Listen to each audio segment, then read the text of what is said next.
دیکھا، میں نے عرض کیا میرے دوستوں گھبرائے نہیں، گھبرائے نہیں، گھبرائے نہیں، میں کچھ کہنا چاہتا، گھبرائے نہیں قبلہ، میں کچھ کہنا چاہتا، گھبرائے نہیں، گھبرائے نہیں، میں کچھ کہنا چاہتا، گھبرائے نہیں، میں کچھ کہنا چاہتا، میں کچھ کہنا چاہتا۔ اللہ نے احسان کیا مکے کے مومنین پر، جن میں رسول بھیجا۔ میں جب وہاں سے چلا کراچی سے، حیدرآباد سے، کہاں جا رہے ہو؟ میں نے کہا حیدرآباد کے مومنین میں مجلس پڑھنے کے لیے جا رہا ہوں۔ پتا چلا حیدرآباد میں مومنین کا وجود پہلے ہے، میں بعد میں آ رہا ہوں۔ تو اللہ نے فرمایا کہ اللہ نے احسان کیا مکے کے مومنین پر جن میں رسول بھیجا۔ آپ کو ماننا پڑے گا کہ مکے میں مومن پہلے تھے۔ گھبرا کیوں گئے میرے بھائی؟ مکے میں مومن پہلے تھے۔ اب بتا، سر پر کوئی قرآن رکھ کر بتا کون تھے؟ ایک کا نام لو، ایک کون تھے وہ مومن؟ کس کے گھر میں رسول آیا تھا؟ کس کے گھر میں رسول آیا تھا؟ یہی تو منزل ہے میرے دوستوں، میرے بزرگوں، جو میں کہنا چاہتا ہوں۔ ارے اللہ نے رسول کو پیدا کیا یتیم، جناب عبداللہ کی پہلے وفات ہو گئی، کیوں؟ ارے اللہ نے جناب عبداللہ کو اٹھا کر فضائل کو موڑا ابو طالب کے گھر کی طرف۔ اب رسول آیا، رسول کی ولادت ہوئی جناب ابو طالب کے گھر میں، رسول کی ولادت ہوئی جناب ابو طالب کے گھر میں، نام محمد رکھا ابو طالب نے۔ اب میں آپ سے پوچھنا ایک بات چاہتا ہوں، کیوں؟ جب تمام تاریخ تفاسیر متفق ہیں کہ اس محمد سے پہلے کوئی محمد تھا نہیں، تو پھر ابو طالب کو کیسے پتا چلا؟ گھبرائے نہیں میرے بھائی، میں بڑا جملہ کہنے والا ہوں، کیسے پتا چلا کہ یہ وہی محمد ہے؟ کیسے؟ کوئی بتائے تو صحیح نا بھائی، جب رسول سے پہلے کسی کا نام محمد ہے ہی نہیں تو کس کو پتا چلا؟ ابو طالب کو کیسے پتا چلا کہ یہ وہی محمد ہے؟ کیسے پتا چلا؟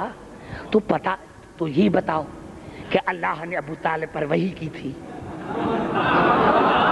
اقرار کر لو، اچھا ہے آپ کے لیے، اقرار کر لو، اچھا ہے آپ کے لیے کہ اللہ نے ابو طالب پر وحی کی تھی کہ اس کا نام محمد رکھو۔ اور اگر وحی نہیں مانو گے تو پھر مجھے کہنا پڑے گا کہ اگر اللہ نے وحی نہیں کی تھی تو اللہ نے براہ راست کلام کیا تھا،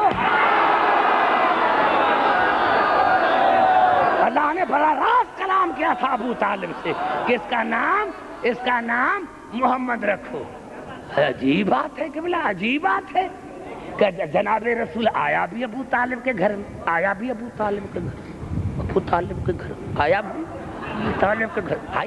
ایسے نہیں، قرآن کی طرف چلتا ہوں، گھبرائے نہیں۔ ہاں ابو طالب کے گھر میں آیا رسول، یہ تو 73 فرقے متفق ہے کہ جناب رسول ابو طالب کے گھر میں آیا، نام محمد ابو طالب نے رکھا، نکاح جناب ابو طالب نے پڑھا۔ ہاں ابو طالب کے گھر میں آیا، میں حیران ہوں۔ سورۃ الواقعہ مکی سورت، اس میں ارشاد ہو رہا ہے فلا اقسم بمواقع النجوم، مجھے قسم ہے ان جگہوں کی جہاں ستارے آتے ہیں۔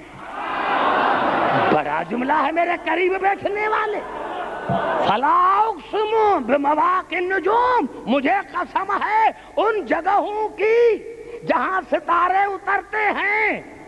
یہ بات کی بات ہے، یہ میرا موضوع نہیں ہے، لیکن اتنا تو ہو گیا کہ جس گھر میں ستارے اترتے ہیں اللہ ان گھروں کا قسم کھاتا ہے، تو جس گھر میں اللہ نے محمد کو اتارا ہوگا، نعرہ حیدری۔ بھائی گھبرا کیوں گئے ہیں میرے بھائی؟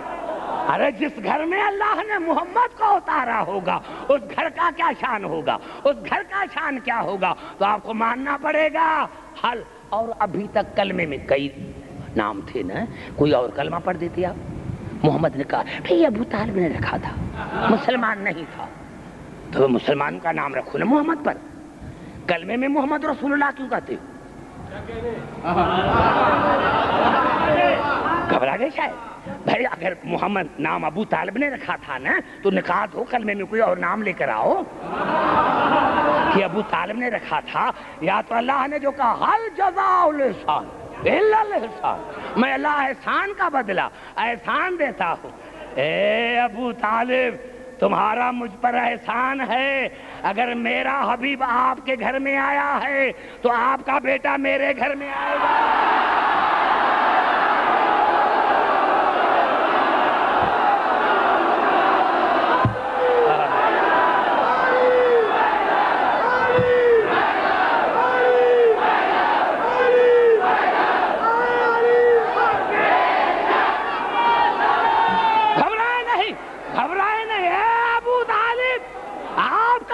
احسان ہے، آپ کا مجھ پر احسان ہے ابو طالب، آپ کا مجھ پر احسان ہے. اگر میرا حبیب آپ کے گھر میں آیا ہے تو آپ کا بیٹا میرے گھر میں آئے گا. اگر میرے حبیب کا نام محمد آپ نے رکھا ہے تو آپ کے بیٹے کا نام علی میں رکھوں.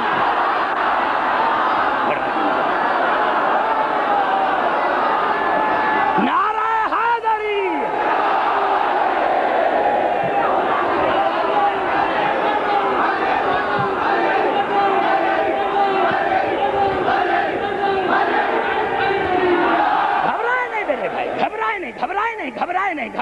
گھبرائے نہیں، میں پھر قرآن کی طرف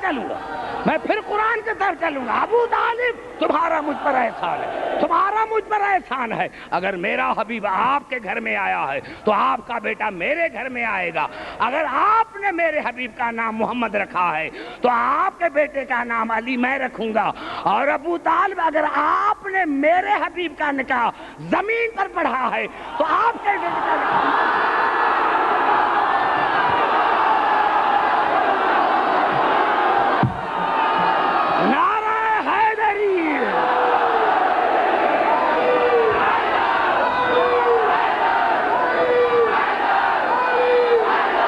مجھے خود مستی آتی. یہ علی کی مستی ہے، یہ علی کی محبت کی مستی ہے. آئیے چلتا ہوں قرآن حکیم کی طرف. اگر آپ نے میرے حبیب کا نکاح زمین پر پڑھا تو میں آپ کا نکاح، آپ کے بیٹے کا نکاح میں عرش پر پڑھوں گا. آئیے چلتے ہیں قرآن حکیم کی طرف. 6 آیتیں میں پڑھنا چاہتا ہوں، دعوت فکر دیتا ہوں جہاں جہاں میری آواز آ رہی. بھائی میں نے عرض کیا تھا اللہ نے قبلہ آپ دیکھیں گے یہ عجیب اتفاق ہے. بھائی گھبرا تو نہیں گے میرے بھائی؟ ہاں، کیونکہ یہ تھوڑی سی ڈسٹربنس پیدا ہو گئی اور مجھے اس سے کوئی مایوسی نہیں ہے. ٹھیک ہے بالکل. میں نے کیا کیا؟ 6 آیتیں میں پڑھنا چاہتا ہوں. 6 آیتیں. اللہ نے قرآن کو کیا کہا تھا؟ وَلَقَدْ آتَيْنَاكَ سَبْعًا مِنَ الْمَثَانِي وَالْقُرْآنَ الْعَظِيمِ. یہ قرآن عظیم ہے. إِنَّهُ لَقُرْآنٌ كَرِيمٌ فِي كِتَابٍ مَكْنُونٍ. یہ قرآن کریم ہے. بل ہوا قرآن مجید فی لوح محفوظ. یہ قرآن مجید ہے. قرآن عظیم، قرآن مجید، قرآن کریم. اور پھر حیران ہوں میں کہ جو الفاظ اللہ نے قرآن کے لیے کہے وہی عرش کے لیے، وہی عرش کے لیے. لا الہ الا ہوا علیہ توکلت وہو رب العرش العظیم. یہ سورۃ توبہ کی بالکل آخری آیت. یہ عرش عظیم ہے. اور سورۃ المومنون میں اللہ نے ارشاد فرمایا لا الہ الا ہوا رب العرش الکریم. یہ عرش کریم ہے. اور پھر اللہ نے سورۃ بروج میں ارشاد فرمایا وہو الغفور الودود ذو العرش المجید. یہ عرش مجید ہے. یہ عرش مجید ہے. قرآن کریم، عرش کریم. قرآن مجید، عرش مجید. قرآن عظیم، عرش عظیم. اب پتا چلا رسول جو گئے تھے عرش پر، اب جو رسول عرش پر گئے تھے، آسمانوں پر نہیں، عرش پر. عرش پر رسول گئے تھے، آسمانوں پر نہیں. عرش میں اور آسمانوں میں فرق ہے. عرش کے کیا معنی ہیں؟ جہاں تمام عزتیں ختم ہو جائے، جہاں تمام عظمت ان کی انتہا ہو جائے، اس کا نام عرش ہے. اس کا نام عرش ہے. رسول عرش تک نہیں گیا تھا، عرش پر گیا تھا. گھبرائے نہیں میرے بھائی، گھبرائے نہیں. رسول عرش پر گیا تھا. کون عرش؟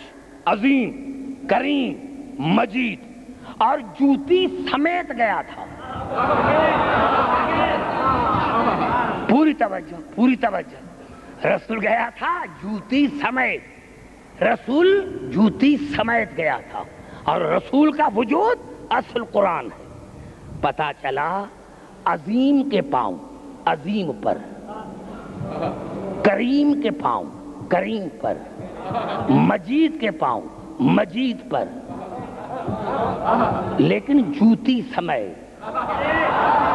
پتا چلا تمام عظمتیں نیچے، رسول کی جوتی اوپر. کچھ کہنا چاہ. پتا چلا تمام عظمتیں اوپر، رسول کی جوتی اوپر، تمام عظمتیں نیچے. آسمان نیچے، بیت المعمور نیچے، انبیاء نیچے، ملائکہ نیچے، کعبہ نیچے، رسول کی جوتی اوپر، رسول کی جوتی اوپر. ارے میرے مسلمان بھائی، مجھے ایک مقصد معراج تو بتاؤ. ہمارے پاکستان میں بھی کیا کرتے ہیں؟ 27 معراج آئی، چراغا کرتے. شب معراج کیا مقصد ہے؟ کیا مقصد ہے شب معراج کا؟ رسول اپنے گھر گیا تھا، یہ بات بتاؤ کیوں گیا تھا؟ جوتی سمیت کیوں گیا تھا؟ جوتی سمیت کیوں گیا تھا؟ ارے جوتی سمیت اسی لیے گیا تھا کہ تمام عظمتیں نیچے، ملائک نیچے، بیت المعمور نیچے، کعبہ نیچے. رسول جوتی سمیت اسی لیے گیا تھا تاکہ میں خاص کر کے مسلمانوں کو سمجھاؤں کہ مسلمانوں، جب تمام عظمتیں میری جوتی جیسے نہیں تو تم میرے جیسے کیسے؟